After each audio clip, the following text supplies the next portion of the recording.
You know Demi Lovato's records, what they're called? I think it was called Let's Go, the very first one. No? Oh, okay. No. Welcome to episode 9! 9 episodes. Podcast a fucking hero. How did we think this was going to work out? Like, that we would do 9 episodes? I don't know, man. Are it's we almost incredible. Done? I think so. Okay. Thank God. It's your boy, Rod Sewage, joined by my faithful Fritzy, man. How the fuck are you, Fritz? You look sick as fuck. I'm doing all right. I got this cool medallion. Yeah. It's like the 313. No, everybody from the 313, put your motherfucking hands up and follow me. I've seen that movie. It's brought to me by Ally Bank. Oh. Is it real? No, it's not. Looks real. They were giving them away at the Pistons game last night, but I liked it, and Jenny was mortified. She said, "You're not wearing that, are you?" I said, 100% I'm wearing it. I'm wearing it every chance I get. Yeah, it looks fucking incredible. Honestly, your whole get-up tonight is fucking sick. What's up? I'm all matched. I got the red. Yeah. The red. The gold. It's really fucking with your camera, though. I tell you, it's making you go in and out of focus quite a bit every time it reflects in the fucking lens. It's sick. Actually, that's how they tricked Michelle Pfeiffer into taking her panties off for Cruel Intentions or whatever that movie was called. No, they didn't. Yeah, they said that the white of her panties was like fucking with the camera, and they were like, "Don't worry, like the camera can't see anything." And then so she was like crossing her legs and uncrossing her legs, and she had no idea that her fucking whole pussy was going to be in the fucking movie. And she was very upset about it. I don't blame her. You imagine that director is a pretty shitty person. Yeah. Yeah. Pretty horrible. Yeah. But where were we at? You were going to get your pussy out? Yes. Sorry. All right, let's see. So this week's going to be a good week. We're going to have Michael on here. Holy fuck, we might have Michael on right now. No. Let me see. He's sending me a little fucking DM here. He said, we weren't friends before? That's right. Nope. Still not friends. Not friends before, not friends now, won't be friends in the future. We'll get there. No, you think so yeah. you will. I don't know. Also, news about the fucking band Guelph date sold out, so we added another Guelph date. And that's something. A Guelph date? We added a second Guelph date. Are you believing this? 2 Guelph dates? 2 Guelph dates. I don't believe that that's actually real. I don't believe Guelph. that I don't believe that there are enough people in Guelph to go to one show, let alone 2. I think the entire population of Guelph is like 15 people. That's probably true, but they got a big school there. They're all members of the Guelph family. It's like Todd Guelph and his brother Jim and their cousin Pete and all of their spouses and old Granny Guelph, Grandpa Guelph. It's just the Guelph family. That's, you know what? There's a very small town up on the lake road to my cottage called Gunter, which is just maybe one of the most beautiful words in the English language. Gunter. Yeah.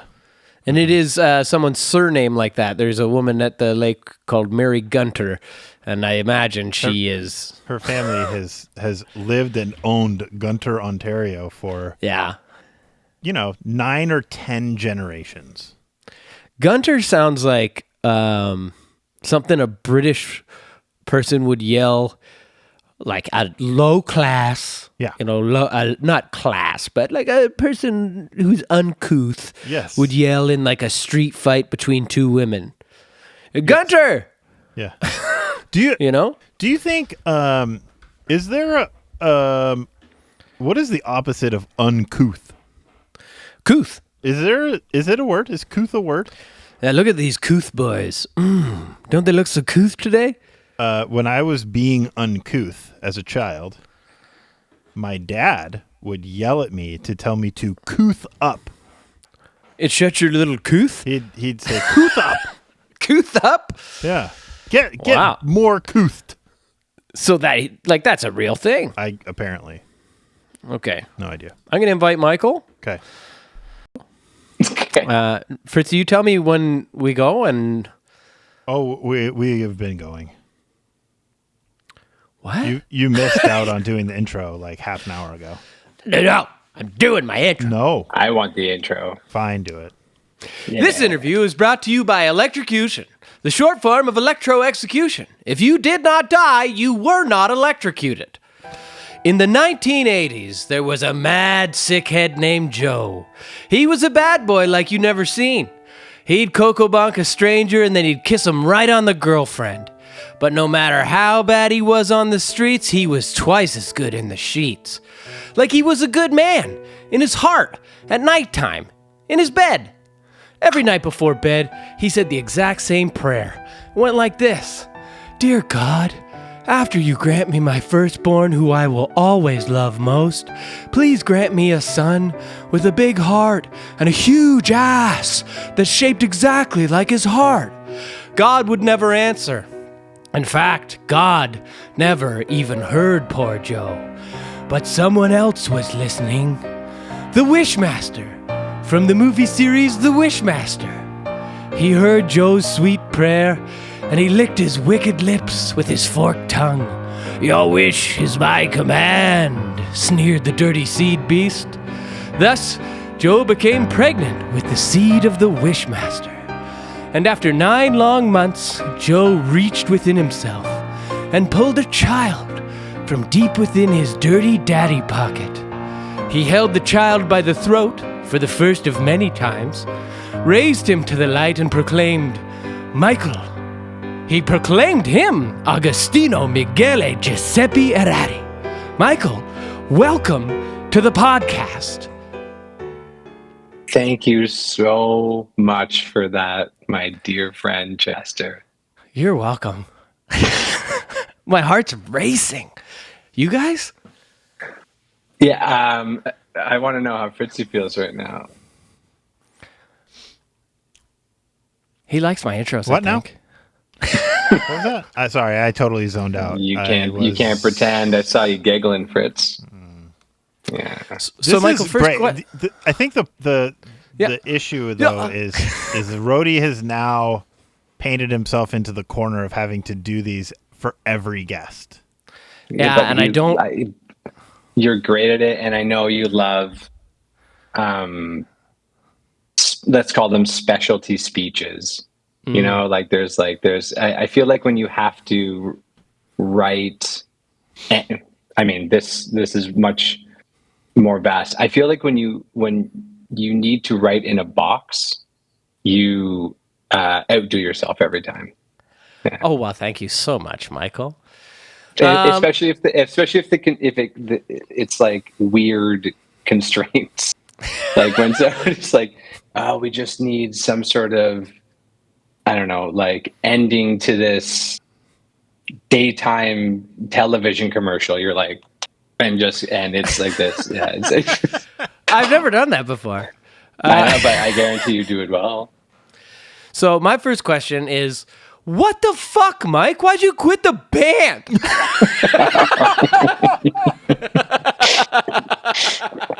I was like, either it's going to come up from Fritz or it's going to be the first question. It would never come from me. I would never delve that deep into personal stuff about people. The thing is, it's not really personal stuff, and I know that's why Cheese is fine with asking. Yeah. Why did I quit the band? Well, when the band first asked me, like 9-10 years ago, I said initially no because I didn't want to tour then. Yeah. And then I was like... Then you just did 10 years of touring? 10 quick years, which honestly, 10 quick years, now that I think about it, which is super weird. They flew by. But they flew by.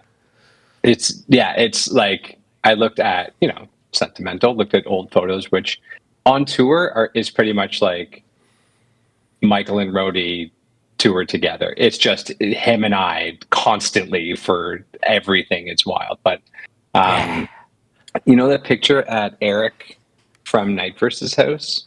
Yes, Eric and Prada. In Prada, yeah, where we're like, we went swimming and we did like the tough guy stance together or whatever. Mm-hmm. And this is like pre us like exercising in any capacity. Yeah, pre-workout. Pre-workout. Yeah, exactly. I look at that photo and that was like probably 2014? 2000, yeah. It's gonna be 2014, 2015. And just like that was a flash. I know everyone says this, but like that was a flash. Yeah. And then I just like think about the whole stretch of it. It's just it's bananas. Why I quit the band. Honestly, COVID changed a lot of priorities. I began getting more into software engineering, and I really love it a lot. And I wanted to focus on that, be home more, have other focuses that didn't take me away from, like physically take me away from home, but also I wanted to put energy into just other facets of my life. Like I can do like recurring things. I do Muay Thai now. Like it's just like a fun thing that. Wait, did you say you do Moist Thai? Moist Thai, yeah. It's like you. That's my brother-in-law, is it? Yep. Mm. Oh, I thought Moist Thai was when you eat noodles sitting in a pool. No, it's my brother-in-law. He does jujitsu, and after jujitsu, we call him Moist Thai because he's very sweaty. Wait, Nat does jujitsu? Yep. No, Thai. Moist Thai. My brother-in-law, Tyler. I understand. I have many brother-in-laws. Now, Mike, could you, just for me, I'm going to cut it up. So I'm like, what the fuck? Why'd you quit the band? Make up a fucking lie about like interpersonal problems. You guys aren't chopping up. Well, I'll chop it up for a trailer. No, he's going to use it. He's going to use it for a demo, like a trailer for this episode to stir controversy. I don't see. Like there's much. You could say that you got bit by a rattlesnake or something. And you lost your ability to double remember kick. When I played along when you were really into pranks? When I played along with all of your make it look like I'm pissing on you and all. Remember that? Yeah, you remember this. I remember. Yeah. Cage was not happy with you. And then Tim took it too far and restarted my laptop. Deleted your computer. Yeah, Fritz. Maybe there are more deep-rooted reasons as to why I quit the band. Yeah. No, you could have just said you quit the band because Tim deleted your computer. That's it. Yeah. To wrap that up, no, there aren't actually any personal deep-rooted anything. I just wanted to do something else with my life and love them all and wish them all the best and so forth. Like I honestly feel like it wrapped up in a way that was, for myself, that was all positive, which obviously can always go in a completely different direction. And I'm happy with the way things wrapped up because I talk to Rhodey every single day because we do our Wordles and our crosswords together.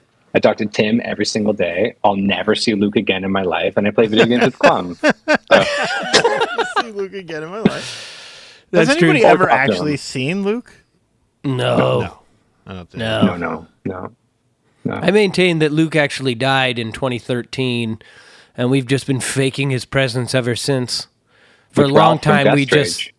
Yeah, or Ben. We just claimed that Ben was Truk for a long time, but people have gotten a little too close, and cameras have gotten a little too 4K. So we've had to say, well, okay, this is a different guy, but... Luke's still alive. What shit happens couldn't just be run single-handedly by HK, could it? What about no Jordan? Way! Well, Jordan does the finances. I could have sworn I read somewhere that Mo left to pursue something like tool and die or something he got like that. super into 3D printers. Yeah. So basically what we're saying is all the drummers for Protest the Hero leave to do stuff that's more fun than being in Protest the Hero. Actually, Mo is a software engineer as well, and we have regularly spoken about this, and he works on like video games and also like a lot of 3D. I don't remember 3D. Like during the pandemic, he was working on a lot of like 3D lobbies. Like companies were doing like virtual lobbies and stuff. That's like a lot of so very like gamification and that sort of stuff. But yeah, I jerked off a bunch of guys in a 3D lobby with the Oculus Rift. There was just like people talking and stuff, and I was just reaching out going, I'm jerking you guys off. they were not stoked. Is that the kind of 3D lobby he was doing? Yeah, that's the one. Yeah. And yeah. That's the exact one. Yeah. Yeah. And I heard actually Rift, as in the futuristic RF is there as well. And he's saying yeah. He was getting jerked big time. But no, in 2013, Mo actually tool and died. And so we just were telling people that he got into tool and die because he was working with some tools and he died. So we've had to tell people that he's been doing software engineering and all sorts of stuff. But there's been some real tragedy befall this band. So, Mike, my next question is, what would we have to do to get you back in this band? Anything. You name it, Wishmaster style. You would have to follow through with finishing a Mystery Weekend record. Oh. Yeah, how's that? Hey? Yeah. Have you seen the Wishmaster series? No. Have you seen? Well, here's the thing. No matter what you wish, you usually end up dying as a result of it somehow. We're all going to die, Chester. But no, I'm quite serious about... I got a couple of those Mystery Weekend songs before I got sidetracked. You said to me... Okay, how much of this is Fritz? I guess if there's people listening to this, they wouldn't know this, but look. Dan and I have had many songs for many years. Yeah. And you know what? I'm not out here to pump my own tires, but they're good songs. They're great songs. We went, geez, give us like certain styles you want, and we just went, here you go. Take the ones you like the most and write to them. Here's the stems. Cheese went, we need holiday albums. And we went, all right, we'll do a Halloween song. And we did it, and I was like, honestly, that was a lot of fun. Yep. I'm pretty into it. And then Christmas is coming, and we put together a Christmas EP in like, I want to say a month. Yeah, like it was an unbelievably fast turnaround. We all recorded from home, sent it to Dean, who engineered drums on Palimpsest and did the first Mystery Weekend record. It was the best. He's incredible. Does all the Parkway Drive just stuff. The reason why any of our like side project records sound good because Dean takes care of it. And then that was it. And then we did a Christmas single. It went Halloween song, Christmas single, Christmas EP, and then Christmasy weekend. We were coming around. This was like not too long ago. She started bringing up again. We need to do another holiday record. Yeah, it was right around Christmas. Yeah, I said no. I said, I will do a Christmas record if you finish this Mystery Weekend record. He was like, you absolutely got it. And then started to just hammer out the songs. And Dan and I were like, here it comes. It's happening. And then that was it. It was about 3 days of pedal to the metal. And then we haven't heard anything since. So I know by saying, I will rejoin Protest the Hero if Rody finishes the Mystery Weekend record. I never have to join the band again. No chance. Here's the thing. Right? So Mike, Rody, his stream on Twitch has been on hiatus because he said, I'm going to stream to finish the Slopra, his dinosaur space rock opera. Which he should, and he knows how much I love it. But he doesn't want to work on it. That's right. And so that means he can't stream because he promised that if he streamed, he would work on it on the stream. And so that's why there have been no Rody Walker streams in the year 2023. It's a snake eating its tail. I know how this goes. Yeah, that's right. This is very... So what you were explaining about Mystery Weekend fits exactly. So I love both of those projects, and I want to do them. Michael promised me. He just loves TikTok more. I came up with the name for the next Mystery Weekend Christmas album, and it's called Mystery Weekend, Christmassy Weekend, Volume 2, The Christmas Wars. And I'm so excited about writing that concept Christmas album that I am going to do this. I have a whiteboard on my wall here that has the Mystery Weekend stuff. It says mains, harmonies. It's got all this stuff. You sent us a photo of it. That still was a while ago. Yeah. I am legitimately neglecting the Protest the Hero stuff to do the Mystery Weekend stuff. Don't tell anyone. So, I will say that, and I know exactly why this happens, because like Dan and I specifically do it all the time. For context, Fritz, Dan is guitar. Yeah, I know Dan. Yeah, yep. I know who Dan is. Yep. So we are very aware that everything is way more fun the first time around. So we like that first Mystery Weekend record. Dan and I were on our way to see Story So Far and Comeback Kid in Montreal. And we were like, we need a pop punk band. And like Dan and I have written a million things together, but we do the same thing. What we do is that we write it and then we're satisfied. And then we don't release it or care. We just go like, that was really fun. But then I texted Rhodey and he was just like, I'm 100% in. And that just came together at light speed. Yeah. And we were so thrilled with it. And we're like, this is the best. I remember distinctly that we were talking about RIPTH was going around for a while as a joke that we were yeah. It was a whole I think thing. we were going to It call was the great. record RIPTH. You what, sir? We were going to call the record RIPTH. Yeah, like it was just, we're like, this is the best project we've ever. It was so fun. Everything was so organic about it. It was just like a great time. And I say this to my dear friend Rhodey, the most amazing in studio vocal performance I've ever seen. You crushed that in a way that was like I've seen you do a lot of cool stuff, but that record was like so sick. Thank you so much, Michael. Honestly, that is my favorite record that I've ever taken part in. Yeah, I mean, I'm 100% with you. I was like, I listened to it and it's nothing but positivity. I'm like, man, I'm so stoked on this. Yeah. Then, yeah, you do it, right? And then you're like, well, I did it. So now we have a pop punk record. And what else is fun? Slopra. I did this like Same Fears thing, which is like hardcore. Like, I was listening to Same Fears the other day. It's sick. Sorry? I was listening to Same Fears. Oh my fuck. The other day, I put the song on after I finished listening to Christmassy Weekend again. And I put it on because it came up on the Apple Suggested Music, and I fucking listened to the track that was up, and it was fucking awesome, man. Oh, man, thank you. I'm very happy with that. It was super fun. And I have a bunch of songs, but it's the Mystery Weekend thing. I just go, yeah, I did it. And it's like, now I want to write other stuff, and then blah, blah, blah. So it's always a lot harder, I find, to go back and do it. So as much as I like to like rag on Rhodey and make fun, like it's all like I'll just never stop making fun. That's my kink. I like to be ragged on.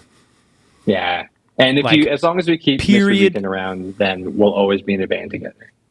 Yeah, I honestly, Praise Be needs to come out somehow. I think that's one of the best songs that Mystery Weekend's ever done, and Mystery Weekend's the best band that's ever been.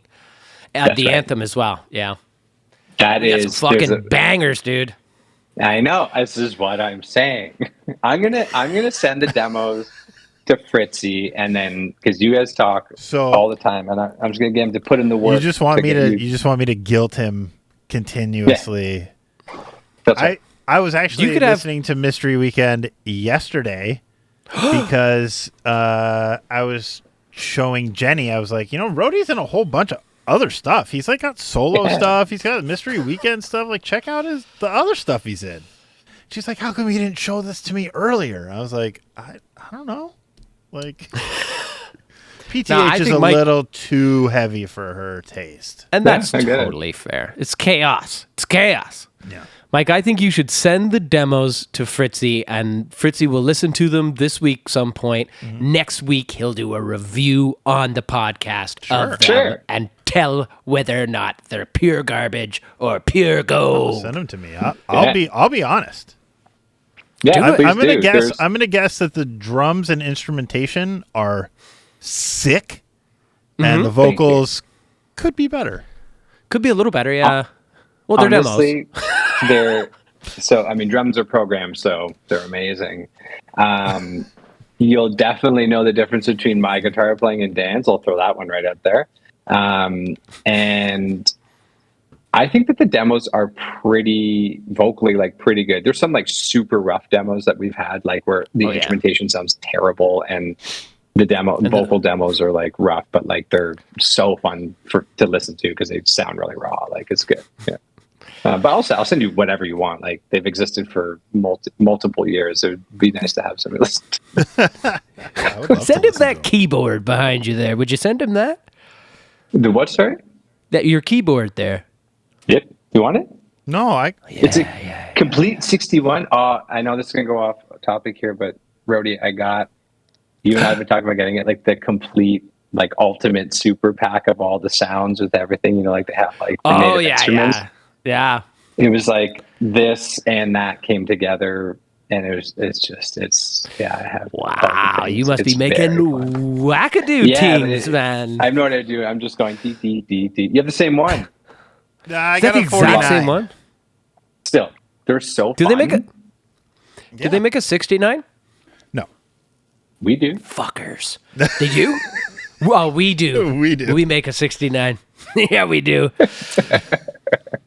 Michael, if you could, like, dream up a lineup of PTH, right? Well, you know what? I guess it doesn't have to be PTH. It could be fucking your dream lineup of being in a band with fucking rock dudes. Who is in that band? Any band. I mean, it's your band. You're in the band. And like, you get to play any songs. You could play Same Fears, you could play whatever. Okay. It's your dream lineup of brothers in a band. Okay, there's distinct differences here, though. Yeah. Do we tour extensively together? I don't know. It's your band. It's your dream band. Okay. It's the perfect scenario. Sure. Dan, sure, yeah, 100%. 100%. HK, absolutely. Oh, fuck yeah. Double drums.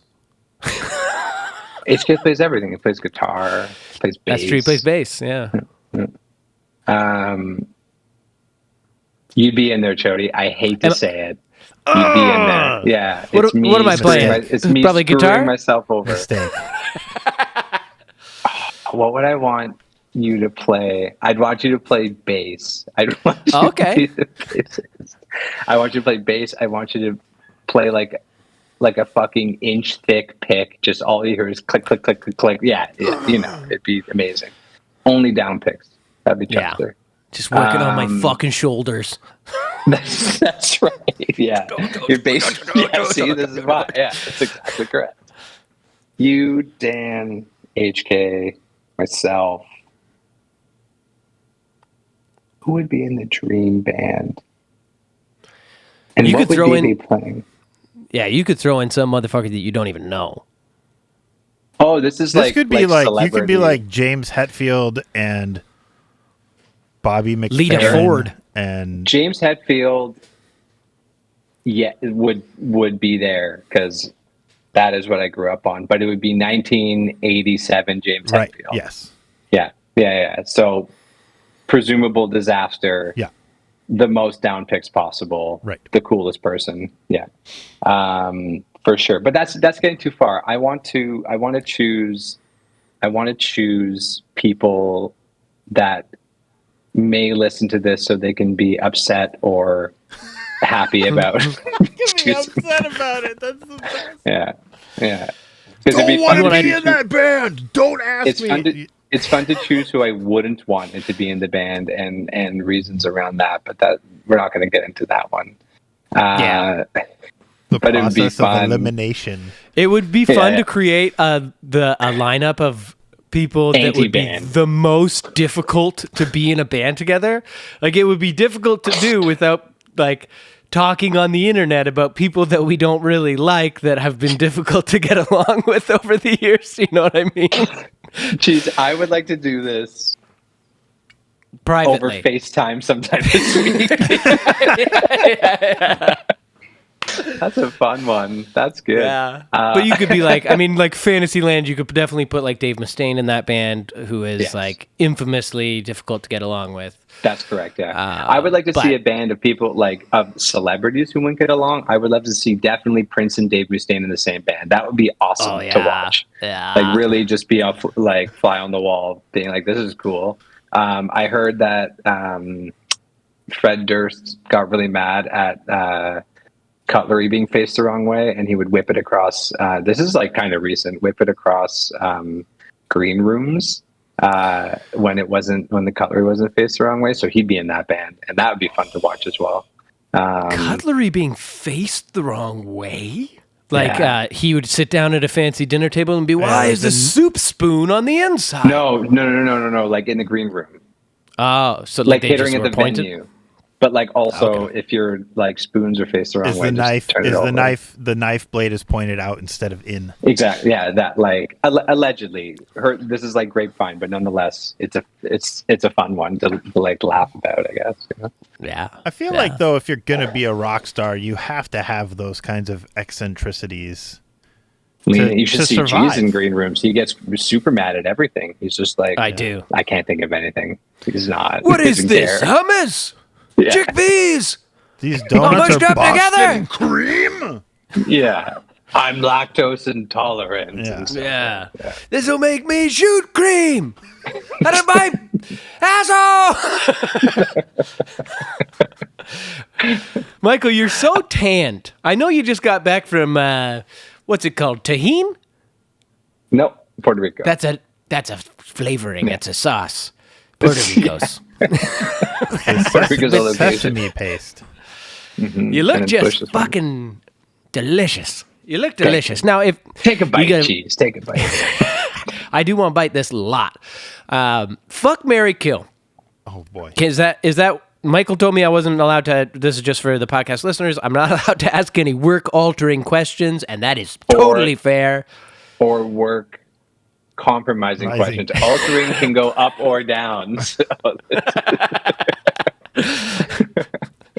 So you let me know if this is gonna get you in trouble, but it's hypothetical, right? You fuck, marry, kill myself, my friend Fritzy, or Ben John Davis. Ooh. Right? I'd marry Ben. Fritzy, I know you're the least. I'd kill you, and Jody, I'd fuck you. Yeah. Woo! I thought for sure I'd be getting killed. I feel like I'm going to end up getting killed a lot on this game. Well, but I don't know. But Ben, so here's the thing. Ben romanced me. Yeah. He's the sweetest weird. person in the entire world. He romanced the hell out of me, took me to a nice dinner, laid me down on a beach, and made sweet, sweet love to me. I love that. It was wonderful. Yeah. I think Ben would look like a pimple on your ass. Fritzy's like 7 feet tall. Oh yeah, that's your first time really chatting with Ben, right, Fritzy? Like, I mean, I know you did. Aside from just hanging out in Edmonton, but yeah. He is Ben just a peach. He's the best. It's. I mean, I've toured with him for ever, and it's like he like only gets better with age. He's wonderful. I've said this to Cheese, like the most positive. This is a no slight to anyone else who's been in the band, but we know the dynamic. The most positive lineup of PTH is its current, like the Australian tour line. Like HK, please. You're one of my very best friends, so like I have the softest spot in the world for him. And Ben and Tim and Hank and Cheese, like that, and like Jonah out there too. Like that's like a wonderful time. I don't know. I'm probably the biggest source of negativity in that crew. Absolutely, you are.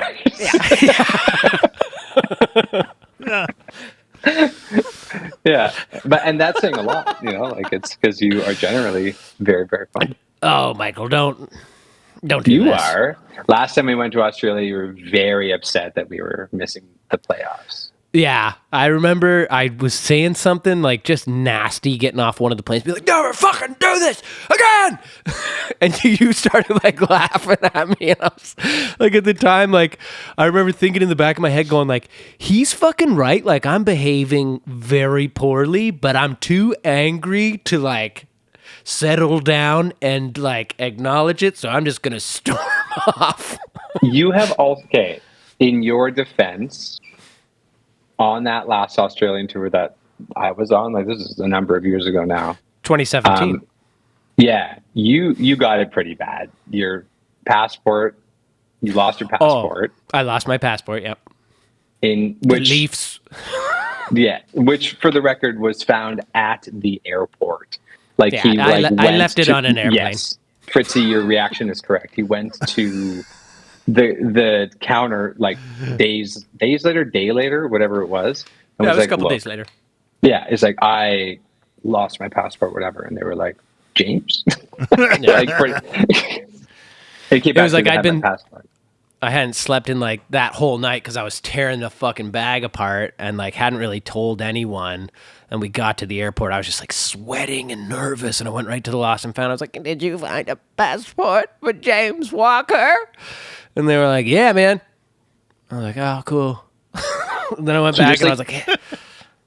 He came back. He was like, they had my passport. And we were all just like, what? Like, that's something that never happens. And that's cool. But then he also got on one of the flights. So like, I don't know if you've heard about like this is my favorite. This is my favorite. Real. It's the best because we were having just a great time. So the itinerary in Australian tours is like pretty rough for the most part. Oh, yeah. This past one, Ben was texting me saying like there was time off and you guys got like that's amazing. But usually it's like land, one day off, and then fly and show every single day. It was still this one recently was still 12 flights in 16 days. Yeah, there you go. It was still quite brutal. Okay, yeah, that checks. And just like you just have zero sleep, and to the point where Cam was like so tired. There's a photo of it somewhere, but genius. He took his belt and put it around his forehead and around the seat, and so his head would stay up.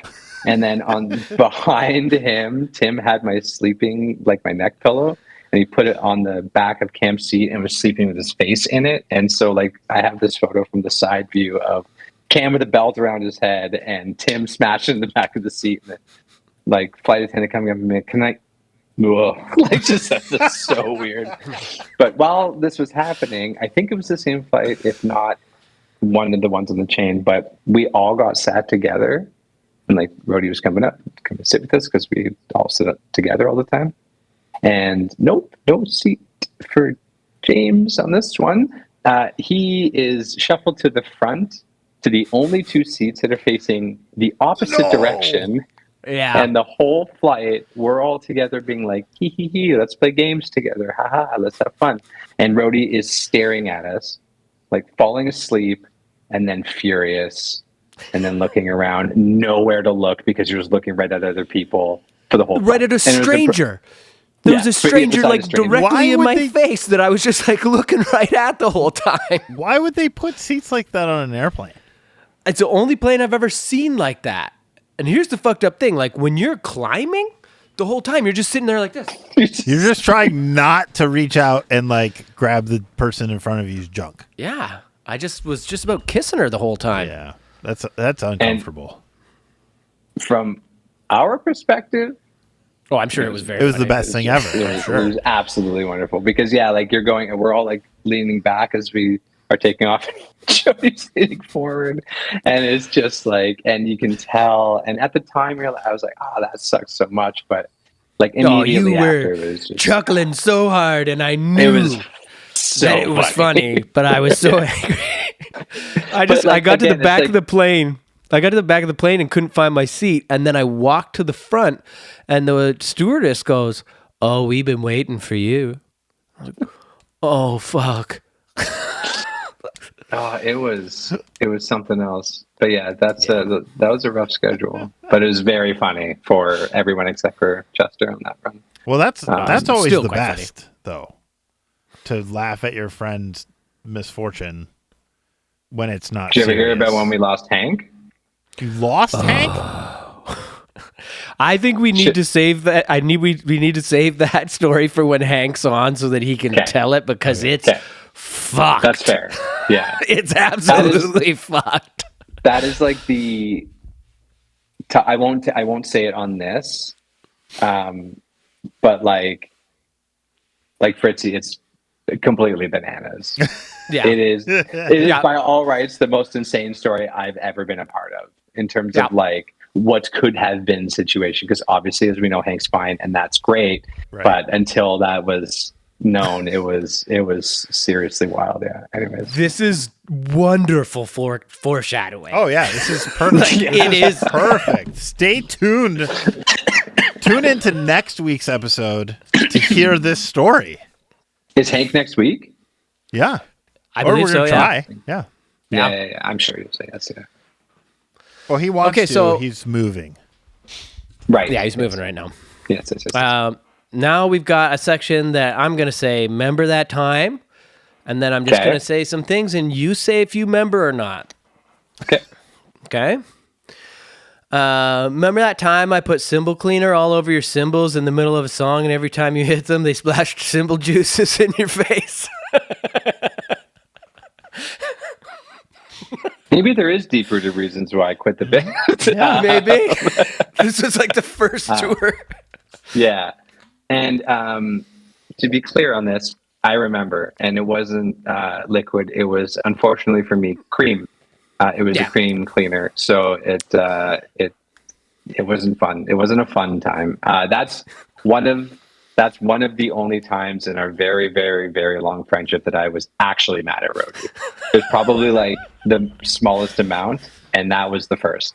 I was because you put it on the China, and I was just hitting that thing, and there's nowhere else I can go. So cymbal cleaner on my face. You can't hide from it. Cannot hide from it. Yeah. It's you were just cleaner than you've never ever been, though. Your face was you got that cream cleaner all over your face. You can see no streaks, right down to the bone. Yeah, that's right. Yeah, just right through, right through to the bone. Chewed away my flesh ever so gently. Yeah. Okay, remember that time Luke watched you use a bidet for the first time? I do. Yes. Yeah, that was nice. That was really nice.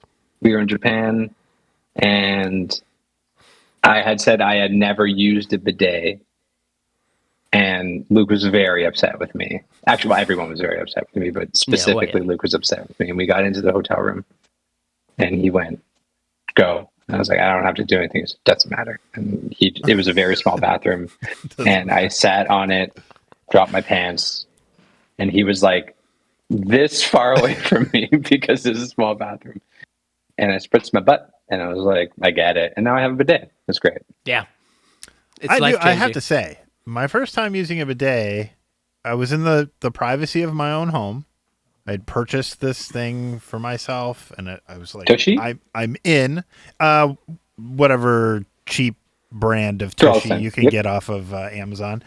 And and I installed it, and I was like, I am ready to give this thing a test drive, and I'm not going to lie, I was very, very scared. Scared. I understand. But, like you, after the first go, it's all in forever. And mock everyone who says they haven't or wouldn't, because it's life-changing. Those dirty wipers. It's absolutely Tim and Sandy. Yeah, Tim and Sandy got Sarah and I travel tushies, so that when we go around, we just do a little spritz. They're great, and I have like a Costco brand one or whatever, and it's great. But when we had a tushy, like the branding and their marketing is so good, but they said this thing that has stuck with me since like the first time I looked up buying a bidet, and it said pretty much paraphrasing, it was like, if you got like bird poo on you, would you just wipe it off with a paper towel? I was just like, it's so simple. I would wash it. I would wash my hands. You wash yourself. Yeah. That's right. And ever since then, I can't go back. I got the bidet because my wife was going like, "Are you taking another shower?" I'm like, "Oh, I have to clean myself." Yeah. There are times where I'll just sit down on the toilet to wash my bum. 100%. And masturbate ferociously. I meant to say furiously, but I said ferociously, and I stick by it. Yeah. Okay, remember that time Luke wiped your bum for your birthday? You didn't wipe my bum. Oh, you didn't wipe your bum? No. So I don't remember this very well. I remember it was a cucumber sage wipe. It was a cucumber sage. Yeah. He wiped my ball. Oh. Why did he need to wipe your ball? Well, Are we traveling onto the territory that might alter your job? No. It's up. Up, not out. Yeah. You got your balls wiped? Yeah. Up, but not out.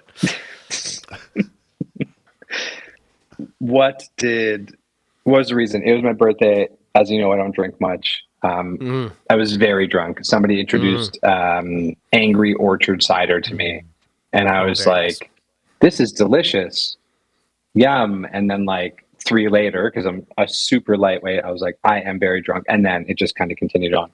And Luke and I were just going around together, and it was very fun. And we got back to the bus, and Rody was in his bus, and yeah, Luke was like, he had these cucumber sage scented like face wipes. And like he'd be like, "Cucumber sage, pass it out," because we all wanted. We just didn't go buy them for some reason. He would pass them out. And I was like, "I would love a cucumber sage." And we're sitting there, and we're like face to face because we're in Bunk Alley, and it was just like, "Okay, like, have you ever had one of these on your balls before?" It's like, "I haven't." "We'll take one out." And he just went.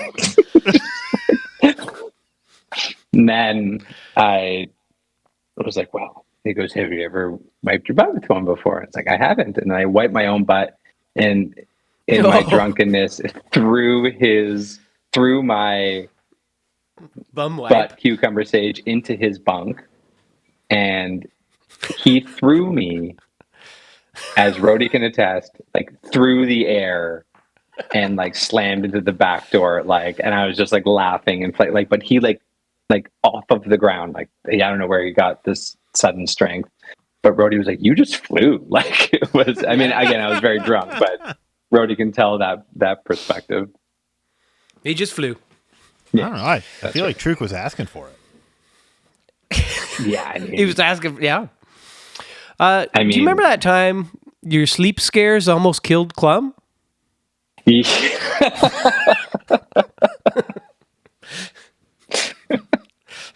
Yeah, I do. Yeah. I assume you want me to explain. Well, only if you want to.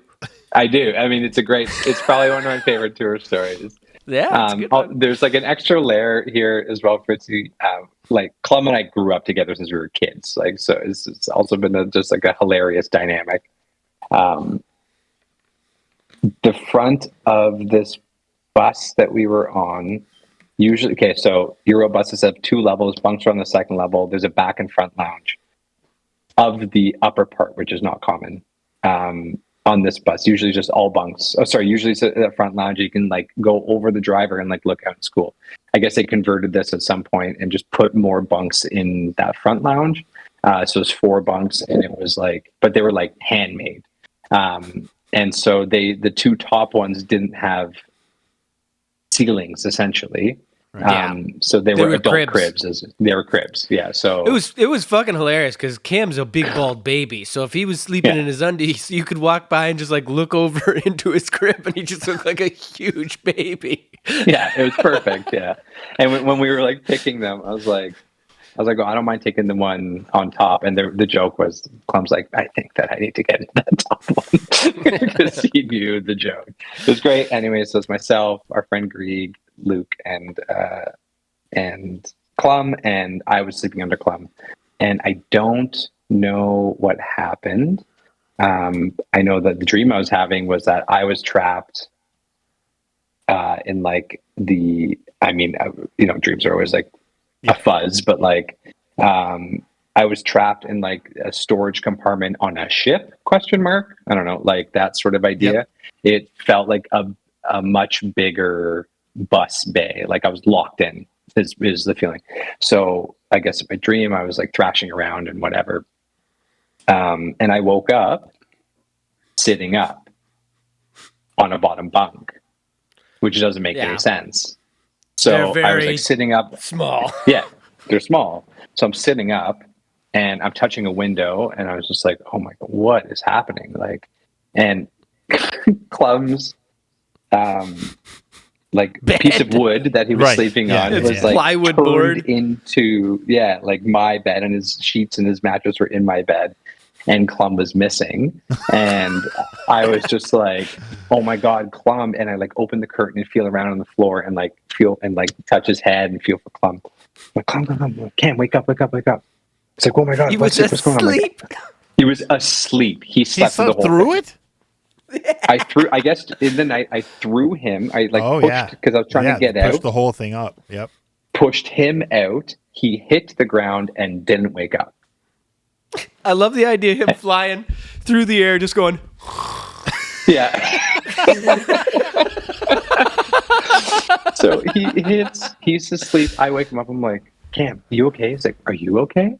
So I was like going to panic. Right. And then he was just like, oh my God, did I fall asleep like in the hallway? Like that's embarrassing or whatever. I was like, no. I'm like, you slept in your bed. Like, and I was like, we need to go downstairs. And we go downstairs and we like poured each other a glass of wine. And I like checked his head to make sure he didn't like, hit anything. And then we just sat and looked at each other and just burst out laughing. The driver said he heard like a huge bang and didn't know what it was. And there was all these, it was good. We laughed wildly. Yeah, that was a good one. Did the windows up there open? No, I don't think they're so. very dark as well. You can barely see through them. If I it's like zero tint. Like yeah.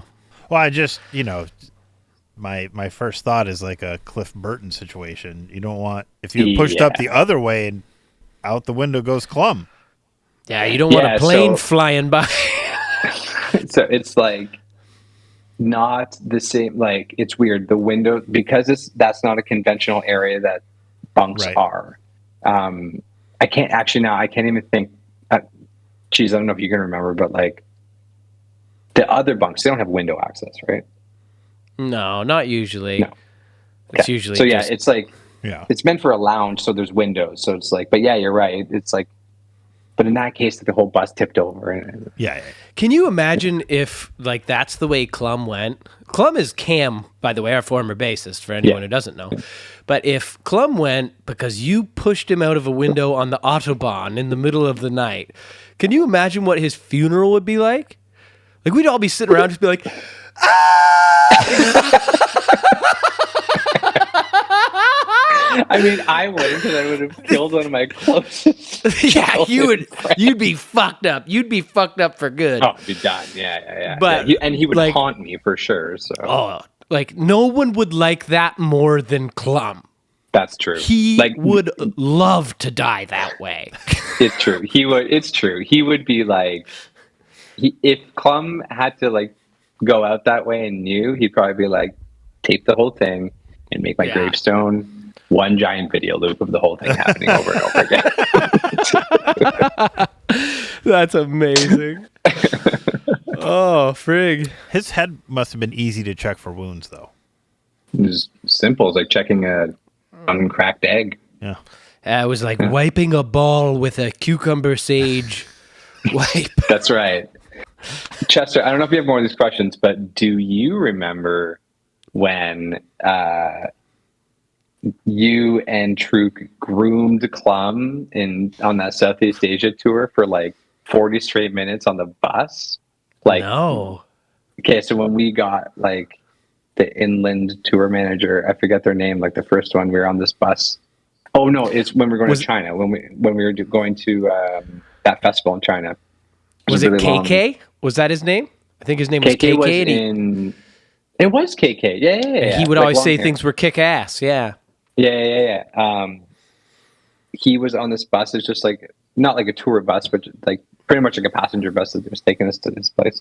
And it was just this long ride. We had all of our luggage, and Clum Clem just sat there. Again, there's a video of this, and especially Luke would just like go over him like fine tooth comb, like check his eyebrows for any strays and clip them. Put cream all over his head. Put cream all over his ears. Like pluck any stray hairs. Like clean. That's like starting to sound familiar. Yeah, just like a bunch of like monkeys in the wild, just like grooming each other, and it was. But with like Maybelline products. Yeah, but with like a kit. Yeah, it was great. Yeah, I think Luke was bringing out every little fucking thing in his arsenal of hygiene and anti-aging things. Yeah, just rubbing down. His like little eyeball roller that he uses. Oh, yeah, everything. Truke's very worried about aging, but he's done so poorly. Got him. Fucking got him. We haven't seen him since 2013. I've seen pictures. It's so kind. He's dead. He's decaying. Like, right? Sorry, like, Fritzy. It seems grooming? Like a very kind thing to do to another person. Like, hey, let me help you out a little bit, bud. Oh, yeah. Remember Nice Pranks? Nice Pranks are so good. That is one of my favorite creations. Before we leave grooming, conversely, Clem would always pull any shoulder hairs off of Cheese. Oh, I hated that. But you just let him do it. I never understood. So like, Cheese would be like in a tank top, like a tank top, and just sitting there talking to another person. Yeah. And Clem would just be sitting there going, "Get," and he would go. It's just like for so long, and I'm like, he doesn't ask him to stop. He doesn't stop. Yeah. Mm-hmm. He knows that it's hurting him. Neither of them tell each other to stop, and he just continues on his conversation. I remember, like, the first we ever did with protest, I'm like, this is incredible. Like, this is an unbelievable dynamic. I love that Clem does that shit. Like, I hate it when it's happening to me, but, like, I don't know. What are you going to do? It's Clem. Who else is going to do it? Best. Yeah. He's going to pluck it. I have a photo. I don't know. Right. My phone's up here, but I have. Do you also remember when we used all that gaff tape? And Clem gave himself hair and like a beard with gaff tape, and then Troop just did like full like Man in the Iron Mask. Like his whole face was covered, like his whole head was covered in gaff tape. Yeah. And the thing about gaffer tape is that whoever gaffer tape it is always upset if you're using it irresponsibly. That was our tour manager at the time. That was our tour manager. He was pissed. He was pissed about it. He was very pissed. But it was also our gaff tape, technically speaking. Right. That's true. We paid for it. So we want to wrap our whole heads in gaff tape. That's our own. There's money makers and there's money takers. Okay? That's some terminology that we used to use. I forget who gleaned that knowledge upon us, but we would say it because it made our tour manager very angry, not because we believed it, but it was just like, you either make the money or you take the money, and he hated I think there was also like a level of just like wanting to push his buttons at the end of the day. Yeah. Oh, that's all it was. That's all it was. I don't think anyone believed it. We weren't making money. You need to make money for somebody to be able to take money. Yeah. Nice Pranks was something that Rhodey started, and it started small and went big, short-lived, but started small and went big. It was really great. And expensive. You spent some serious money on this. Do you want to explain Nice Pranks? Sure. I mean, you just got to do something thoughtful for a friend, a loved one, and sort of like surprise them with it. But here's the trick. When they are surprised by it, you got to act like they're the stupidest idiot in the world. Like they got. Yeah. Like, so I would sneak different than just like giving somebody an unexpected gift. Yeah, it's but pranks. It's that last piece. So it's the last piece. I snuck a little bottle of Jameson and some peanut M&Ms into Cam's bag, and then just waited. And eventually he found it. And when he found it, I was like, got you, you fucking idiot. You look so fucking stupid right now. Fucking look at you. Happy fucking birthday, you loser. And then he's just like surprised and shocked and like feels weird because you're yelling at him, but also like kind of happy. It's nice. It's thoughtful. That is one of the greatest things I've ever heard. It was done so well. Like, there was like, I remember one time though, you pranked me because you got me a Big Turk, and those aren't good chocolate bars. Yeah, no, that's just a cruel that's a trick. regular prank. Yeah, it's very mean. That's just a prank. Any way you do it. It was our beloved merch guy Brad's birthday, and it wasn't his birthday. It wasn't. No, that was why it was special. Yeah, that's why it was good. But you got right. Okay. Yes. I remember this now. So, it was around Valentine's Day because we got all of that stuff. And Rhodey, I don't even know how much money you spent, but it must have been like $100 on this stuff. Like, it was mostly at the dollar store. So sure, but like good. It was a lot at the dollar store. Streamers, something that said "Happy Birthday," which is where I got mixed up, but he cut it up to say "Happy Brad." And he filled his bunk with balloons and streamers and chocolate and this like border thing while we had a day off in Boise where he's from, and he was like off the bus. And we like spent a lot of time setting this whole thing up. And there's also condoms inflated with money inside them. They were very greasy. Yeah, it was a lot. It was a lot of work and effort, and he got, and everyone he loved was like, "Whoa, as if you fell for that," and so forth. Idiot. And the joke, it was wild, and it was very funny. But the whole concept, got you, dude. Yeah. No way, Brad fell for that. It was great. Yeah, it was I hope you funny. fucking love it, bro. Yeah, you deserve this. You deserve this. Yeah, it was good. Oh, that's good. Yeah.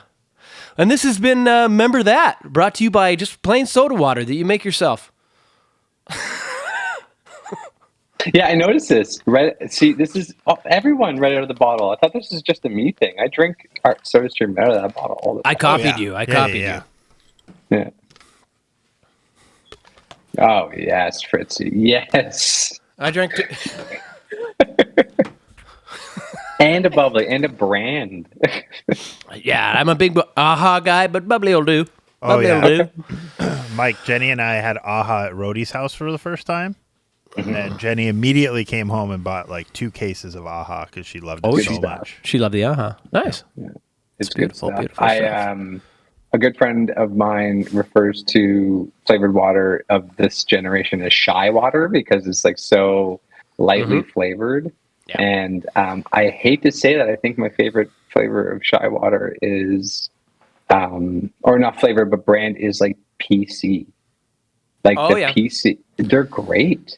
Yeah. Like they're evil. It feels shitty to say right now because it's Loblaws and Galen Weston just wiggled his dick in front of everyone and told them to fucking suck it. But what did he do? Yeah. Oh, he wiggled his dick in front of everyone and told them to suck it. Wait. This isn't like he did something and got away with it. He didn't do that. He just went like before, like Jagmeet Singh was like asking him questions. I forget the actual scenario, but he denied any involvement in the inflation of grocery prices, despite the fact that they have record profit numbers. He basically just went, fuck you, gaslit the nation. Galen Weston is a huge piece of shit. But PC soda water is fucking delicious. Especially their root beer. I guess I will never purchase this ever again because, like, as I was saying, I also just hate buying from that company. But yeah, the saga continues. It is what it is, Michael. You got to drink PC soda water. I'm not trying to shame you for that. I just fucking hate it. No, it's too late. I've been shamed and I'll never drink it again. Don't do this. Don't do it, Michael. I'm going to do it. I was there when you bought your first case. I was with you. I actually think that that's true. I was the one who convinced you to buy it. 100%. Were you actually? Yes. It was when I came down to your house for practice. We went to the grocery store to buy some stuff. We went to the Great Canadian Superstore. Not the soda flavors, although those are incredible. I mean, like the lime and orange and whatever. Yes, of course. Okay. Yeah. But then I do not feel responsible anymore. But those soda flavors are they're pretty good. Are terrible. You know. This has been Soda Water by PC, brought to you by AHA.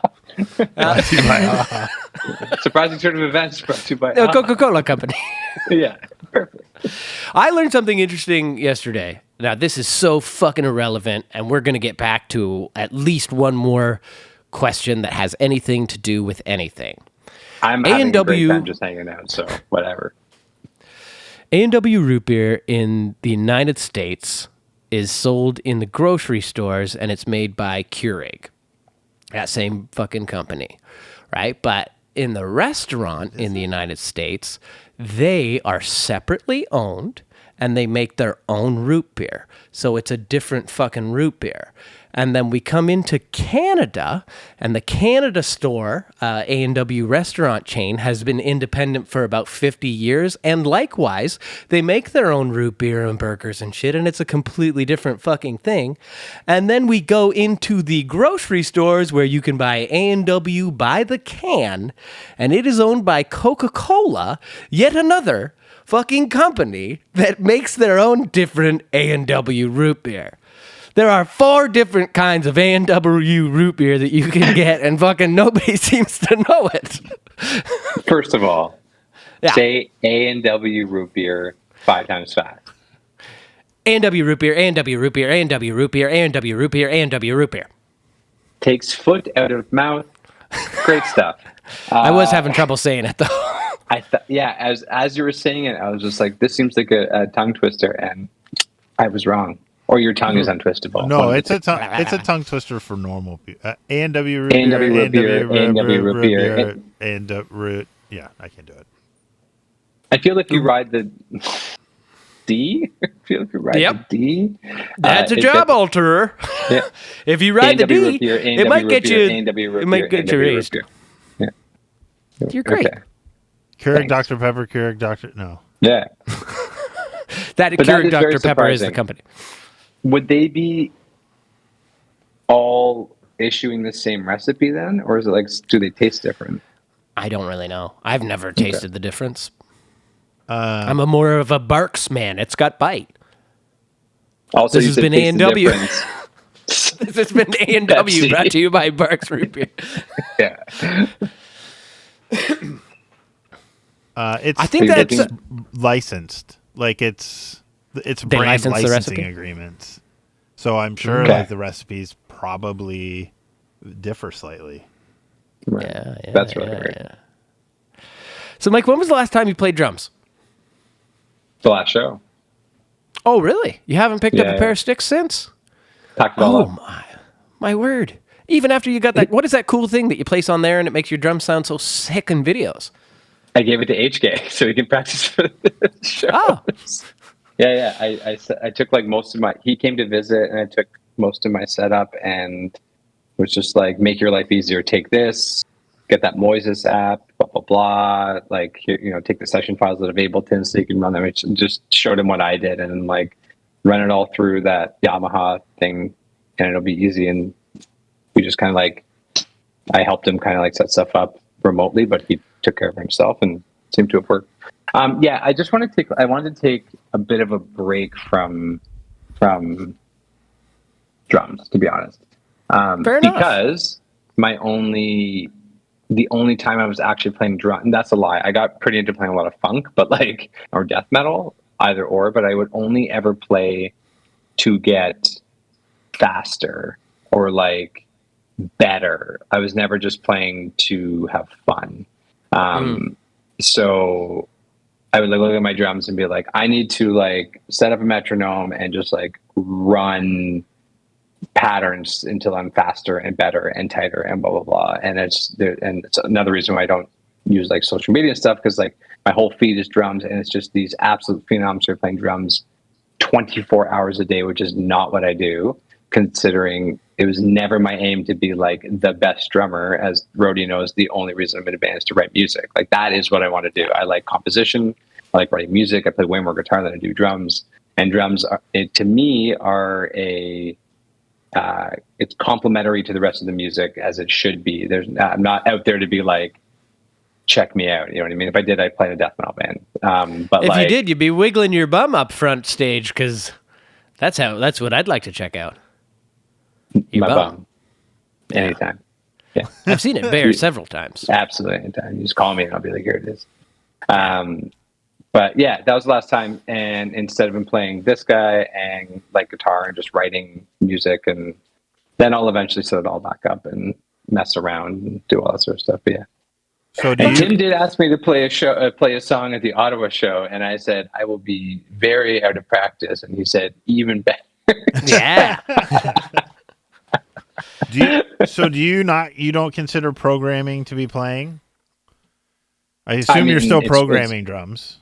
Yeah, but like composition, not like when I program drums, I'm not using an E kit. I put them in like like in MIDI rolls. Yeah, or piano with your roll. But you don't consider that to be playing drums. No, you're creating drum noises. Sure, that it's composition, it's writing, absolutely, but not playing. Not like when I play drums. When I got that Yamaha unit, it became a bit easier with that Moises app. This podcast brought to you by Moises, but it is and Barks. It has bike, but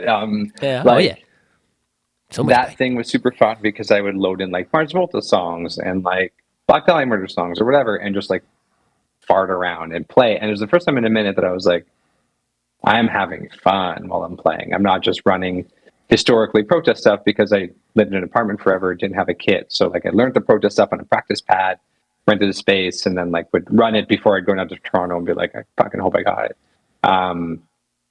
But like when I had the space to set up a kit, I started to record more and do a bunch of stuff with Jody and whatever else.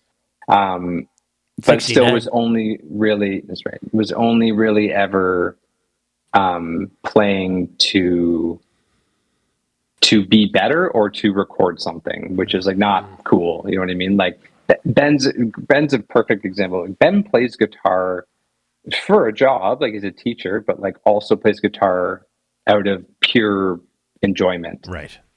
My part of music that's enjoyment is writing. That is what I like. It's not drumming technical music. It's just not like, I'm not out there to try and like do that and be like, and then like, and I started to do like the whole drum video thing. And I'm just like, what the fuck am I doing? This is not even what I like doing. It's like, I don't care if somebody thinks I'm good at drums or not. Like, you know what I mean? Like, I know they did think you were good at drums. Sorry? They thought you were great at drums. They thought you were bad at mixing snare. No, that snare tone haunt me for the rest of my life. And yeah, that's another thing. Doing drum videos, like chord drums, multiple takes, record myself, edit the video, don't know how to do that. Edit the audio, don't know how to do that. Mix the audio, don't know how to do that. You know, just like I think you did a great job. I appreciate that. The only song that I'm happy about, that last Same Fear song that I put up, I did at my old place in the basement and mixed it and mastered it.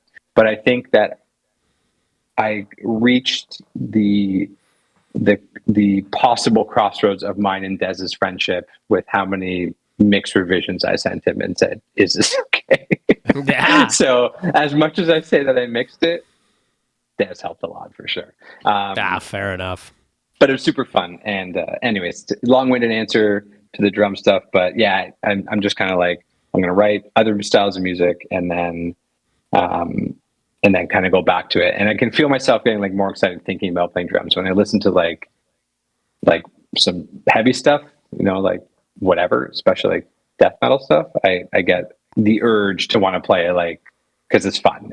I love playing that style of music. So. Michael, go fast, man. I like to go fast, man. Yeah, man. Michael, I know that it's like 10 o'clock, man. I can see it in your face. You must be getting sleepy. I know you got to wake up early, get your Wordle in, and then slip into your singlet and slip on your bicycle and go for 10K. Fritzy, do you have any more questions? I'm personally out of questions. No, I don't have any more questions. My only question is, are you well? Great. Then that's all that matters, amazing. right?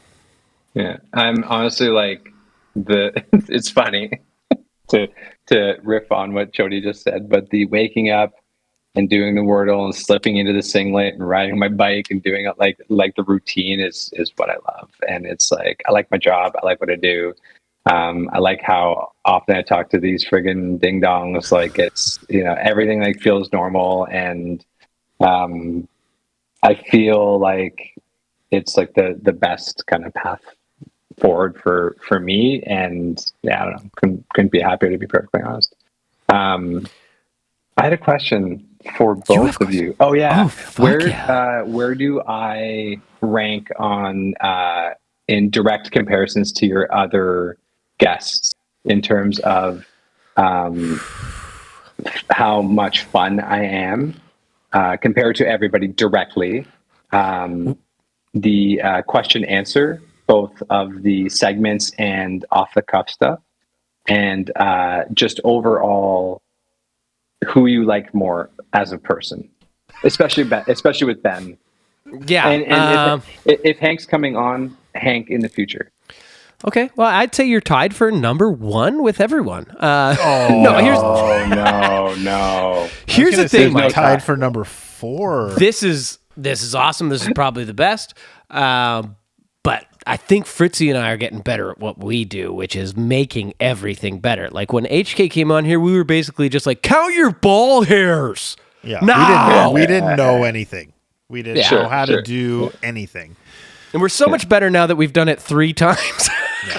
Okay, I will say that I watched, like, the quality of everything is also very good, which I really like.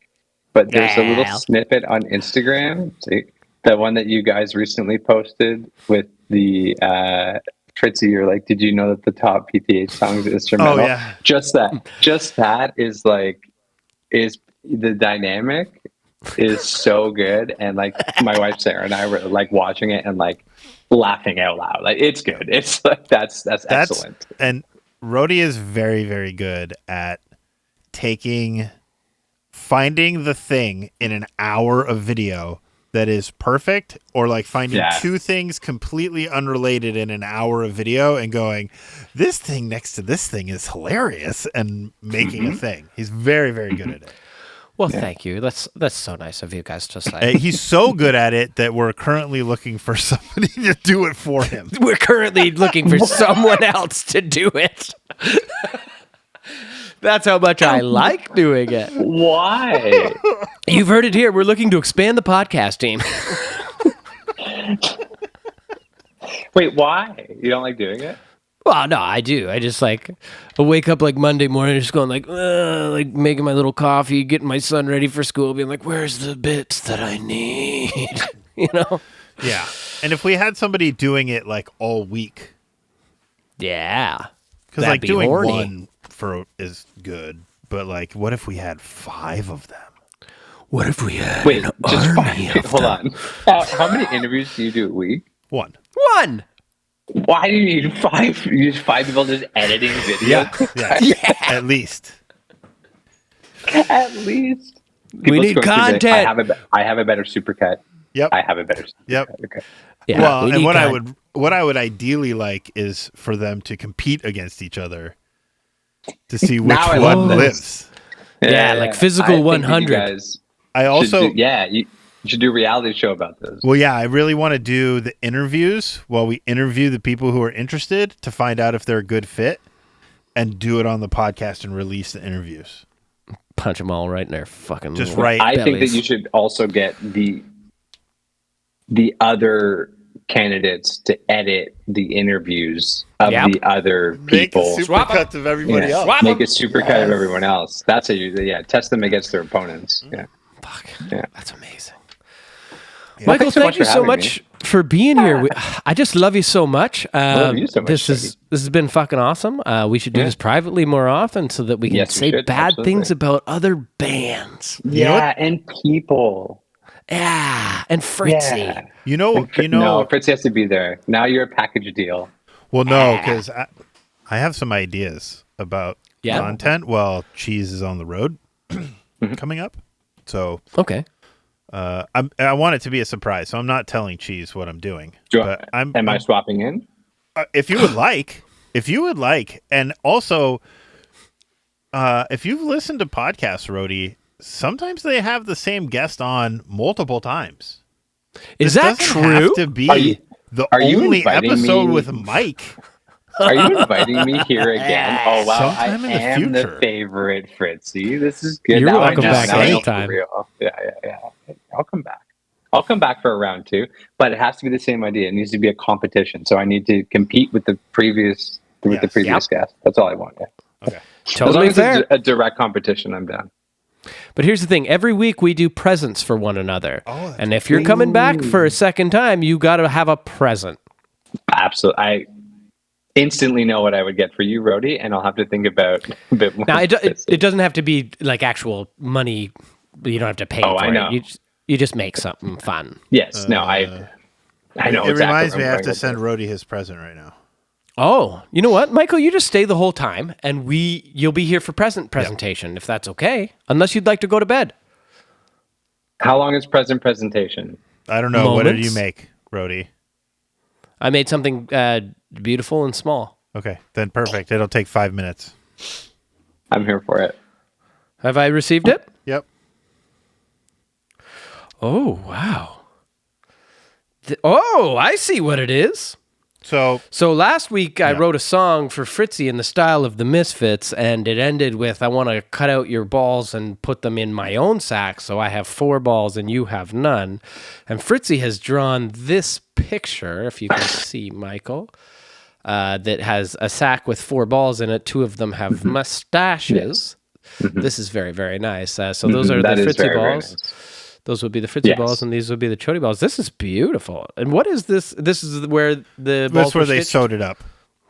That's beautiful. Stitches. Where they Fritzy, opened the attention to detail is...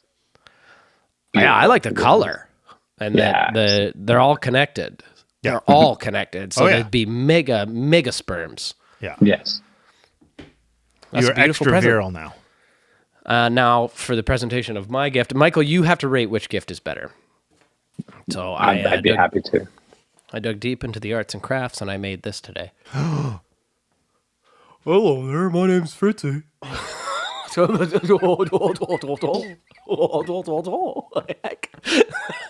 a Fritzy mask on a It is stick. a Fritzy mask. And I think that I know Fritzy, you do have a purple hat, right? I'm not just making this up because of... I have lots of hats. I have Yeah. many hats. I'm trying to think of the time that I met you. I feel like this This would have Is been it that. that? It was the PGH so one. Yeah, I think because what was I wearing the rowboat hat that night? I don't know. I don't know what hat it was.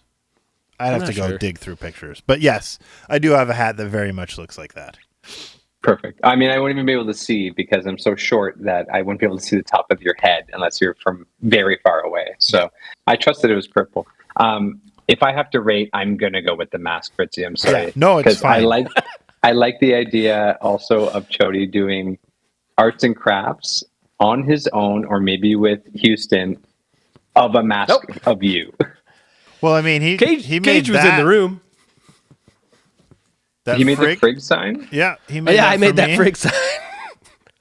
That's amazing. Yeah, It's huge too. It's way in the big. background. It's fucking Oh, massive. really? yeah. It's No. yeah. What did you make it? What did you make it on? It's made it's of wood wood. and- It's like a wood frame with like plywood Bristol and board paint. kind of bag. No way. Yeah. I love that. All right. Did you make your sound panels? Yeah. Nice. Yeah. And that's some of that freak sign is made of the leftover wood from those. Perfect. I'm piecing it all together. It's like I'm there. So Michael, do you want to do the sign off? What's the sign off? The sign off is we just tell the audience to eat shit and go fuck themselves. You take that one. Okay. This is me signing off on behalf of Michael.